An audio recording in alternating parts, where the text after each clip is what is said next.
Hello scholars, hope you all are doing good. Today we are going to start with grade 4 new images lesson 13, that is Androcles and the Lion. Now I want all of you to open page number 150. Androcles and the Lion is a play based on a story.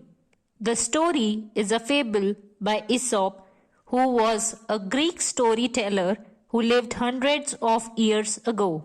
He collected and wrote a number of fables which were short stories that ended with a moral or a message.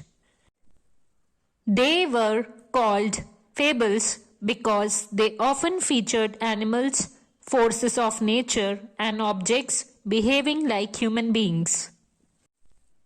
As you read this story, take turns to read the different parts. Get into character and try to think about how the character whose dialogue you are reading might feel. So, this is a fable. That means a kind of story which features animals and has a moral. So, the cast of characters in this story are: first we have Androcles, that is a slave. A slave is a person who has to work for somebody else, that means who is in control of somebody else. Then we have Benedictus, a fellow slave, then a lion, master, guards, emperor, and crowd. So let's begin with scene 1. So the first scene is of a field. So the Androcles says, "Our cruel master makes us work all day long in his fields, yet he never pays us a penny." So Benedictus, that is a fellow slave, replies, "Yes, we are always hungry and tired."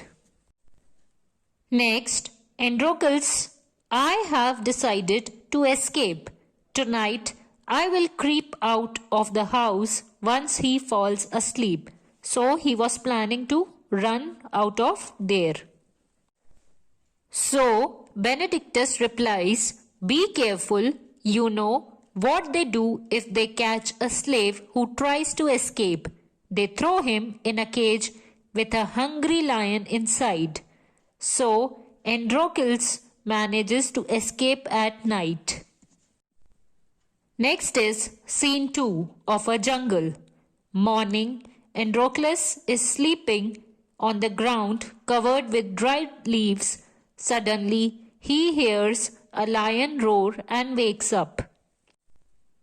Androcles to himself, "Holy Zeus, there's a gigantic lion standing right in front of me. I should run away or I am as good as dead." The lion roars in pain. It holds out its bleeding paw. Androcles, "Oh, the lion is wounded." Wounded means it was hurt. "There is a huge thorn sticking out of its paw. I would like to help you, poor creature, but I don't want to become your breakfast."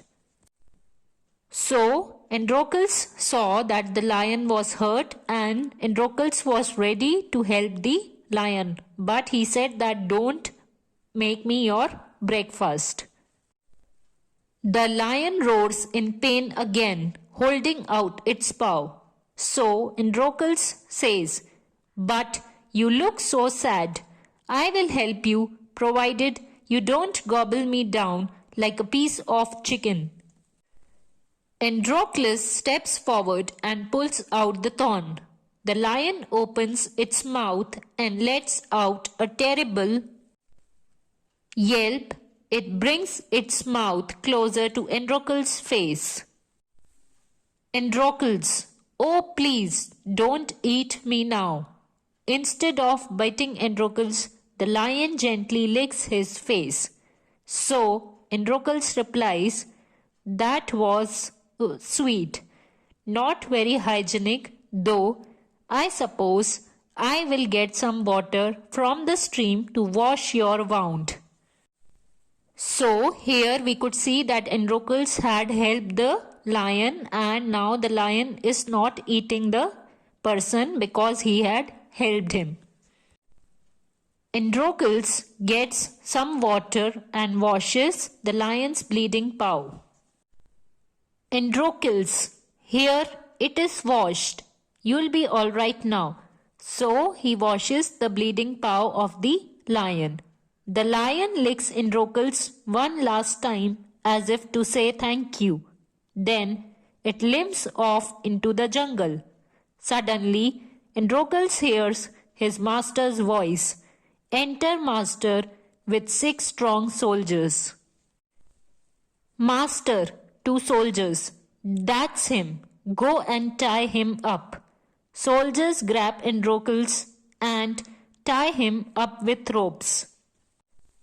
So now the soldiers have caught him up and now they'll be taking him and putting him in a cage. Master to Androcles, you thought you would escape, didn't you? Nobody escapes from me. The men take Androcles to the city and throw him into a prison. Scene 3. A stadium. The emperor and citizens are sitting in the pavilion. A cage has been placed at the center of the ground. A huge and hungry lion is roaring and roaming free inside the cage. Enter a few guards with Androcles. The guards open the gate of the cage and push Androcles inside. The door is slammed shut at Androcles' back. The crowd claps and cheers. So, as Androcles had run away from the field, now the master had caught him and now he is put in a cage with a lion.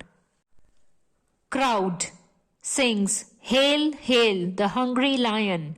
Look how its fangs do shine. Here, the word fangs means long pointed teeth of an animal. And here comes poor Androcles. Eat him, eat him, eat him, please. So the crowd was shouting and singing as they could see a man and a lion together in a cage. The hungry lion roars and leaps towards Androcles, who falls on the ground with a soft thud. The lion opens its mouth, ready to take its first bite. Androcles to lion, you are the same lion I helped in the jungle. Do you remember? I removed the thorn from your paw. So the king's men caught you and put you inside this cage. Are you going to eat me, old friend? So here, this was the same lion whom the Androcles had helped out in the jungle. So he was saying to the lion that, are you going to eat me? I have helped you so much. The lion roars again. Suddenly, it purrs and licks Androcles' face. The emperor stands up from his throne in astonishment. Androcles and the lion stand facing the emperor. So here, the emperor was surprised to see that how come a lion is licking the face of somebody and not eating him up. Then the emperor said, Verily, this is the most amazing sight I have ever seen. Bravo, Androcles, bravo. The emperor claps. There is a huge round of applause from the crowd because the people have not seen such a sight that the lion and the person is in the cage and still the lion is not eating the person. So the people, the crowd and the emperor, all of them were surprised and they all started clapping. Now, scene 4. The emperor's palace. The emperor is sitting in his throne. Enter Androcles with guards.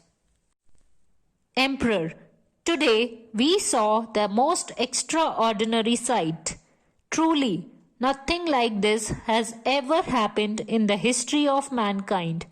Why is it, Androcles, that the lion did not kill you? Rather, it licked your face as if it recognized you.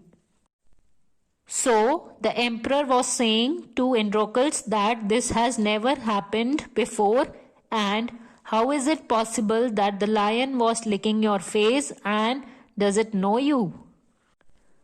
So the Androcles replied, Your Majesty, that happened because the day I was captured and thrown into the prison, I had helped that lion by plucking a thorn out of its paw. The emperor says, You helped the lion, so the lion helped you. See how one good deed leads to another. This is indeed a fascinating tale. I hereby declare you for showing unmatched courage and care for a fellow creature, a free man. So the emperor was appreciating Androcles for doing such a good deed, and he said that now you are free. Androcles, hail the emperor. I am grateful to you for granting me my freedom. But before I go, grant me one wish, Your Majesty. I beg you to free the beast that showed such mercy and gratitude towards a human being.